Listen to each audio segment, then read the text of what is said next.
The debate over Title 42 isn't just raging on the U.S. side of the border. ¡No más engaños! ¡Queremos igualdad! ¡Queremos igualdad! No more deception. We want equality is what they were screaming, as well as we do not have COVID. This video from Noticias Telemundo shows about 100 migrants from Mexico and Central America and other places protesting outside the U.S. consulate in Tijuana, Mexico, on Thursday. And as I said, they were calling for everyone to know that they don't have COVID, and they're calling for 42 to be lifted. The protesters also say they feel discriminated against compared to how, for example, Ukrainian refugees are being treated. With us now, California Congressman Raul Ruiz, who chairs the Congressional Hispanic Caucus. Congressman, it's always a pleasure to see you. Thank you for being with us. So I'm just wondering, about 170,000 people have been waiting in the Mexico side of the border.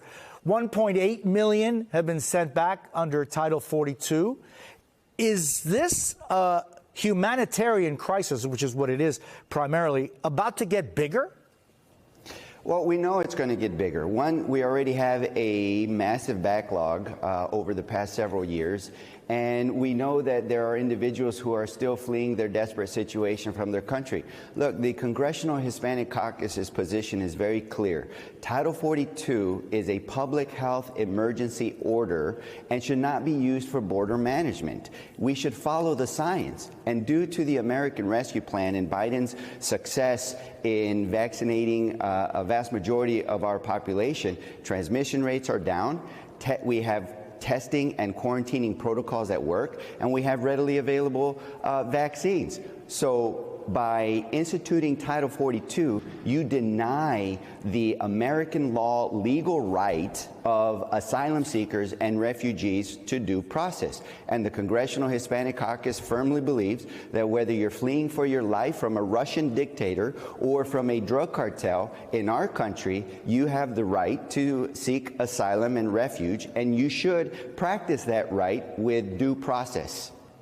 Yeah, and it's interesting because 42, as you so correctly stated, it's a health issue, not an immigration measure. So by that measure, people who are fleeing from Haiti, the complicated and horrific situation that's going on in Haiti or Cuba or Nicaragua or Venezuela, they don't have less of a possibility of getting COVID than if you are leaving Ukraine or another country in Europe. And yet there is that difference. Why? Why, Congressman?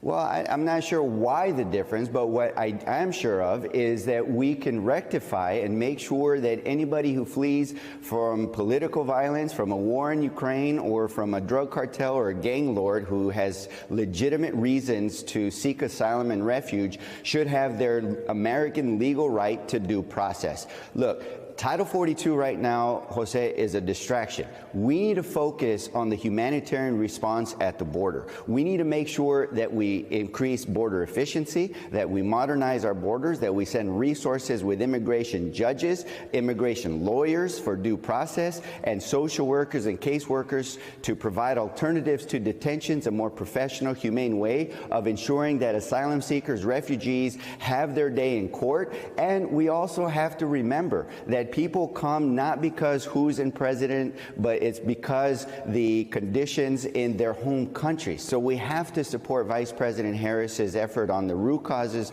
of migration, to combat corruptions, to improve transparency, to have economic development, improve their agricultural industry, to relieve hunger.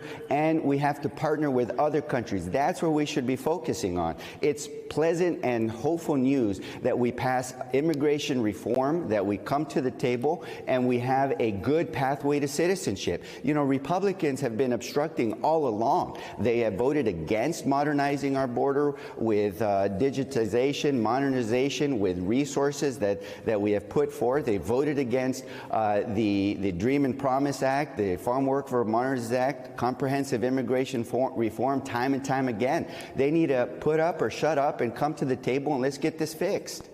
Congressman Raul Ruiz, it's always a pleasure to see you. I thank you for being with us this morning.